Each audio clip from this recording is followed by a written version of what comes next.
So you see how I'm driving right now? I'm driving on the road, right?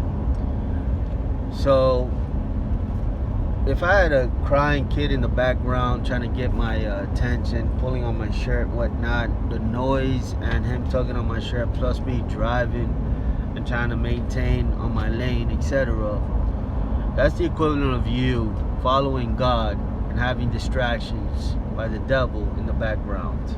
The devil will always try to get your attention with things that make a lot of noise, right? Sometimes he uses important things like children or whatever to get you off course with God. In other words, you're spending time, intimate time with God, worship or whatever, and you'll have the phone ring, you'll have the door get knocked on, etc. This is life. Life in general is about you pursuing God, a journey with God, a pursuit of God, relationship, etc.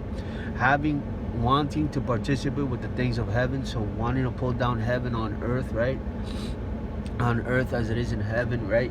So make declarations, God, that I want to see your kingdom, feel your kingdom, be part of your kingdom. I want you to use me. I want the presence of God with me. I want to participate.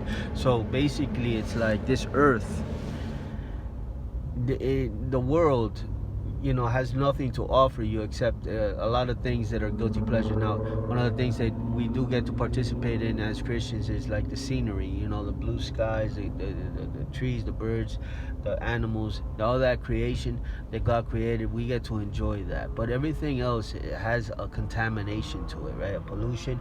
If you've been born again, you know what I'm talking about, where God just set you apart for himself so that you don't want the things of this world anymore. So then when you're in the place of wanting God only, then what you start to do with this earth is you want to pull down heaven down to earth and wanting heaven to permeate in this earth. And so you do life from a place of wanting God to touch people and minister to people and just do life with God with you on earth.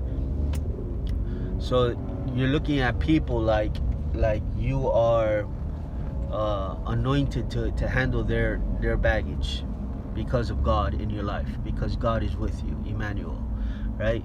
Because heaven walks with you and you're pulling down heaven on purpose. It's not like by accident that it happens. You have to on purpose, intentionally want the things of God in your life, and so you yank it, you pull it down, right? Same way we pull down those thoughts and those imaginations that come from the devil, you pull down the things of God on earth as it is in heaven. Whatever you bind on earth is bound in heaven. Whatever you loose on earth is loose in heaven. God wants you to be in communion and relation and covenant with him so that the things in heaven are yours. And so when you request something from heaven, it's here on earth. It comes down to earth, right? And so everything that comes from God is coming from heaven. Now, use your imagination, your creativity as to how much of heaven do you want here on earth, right?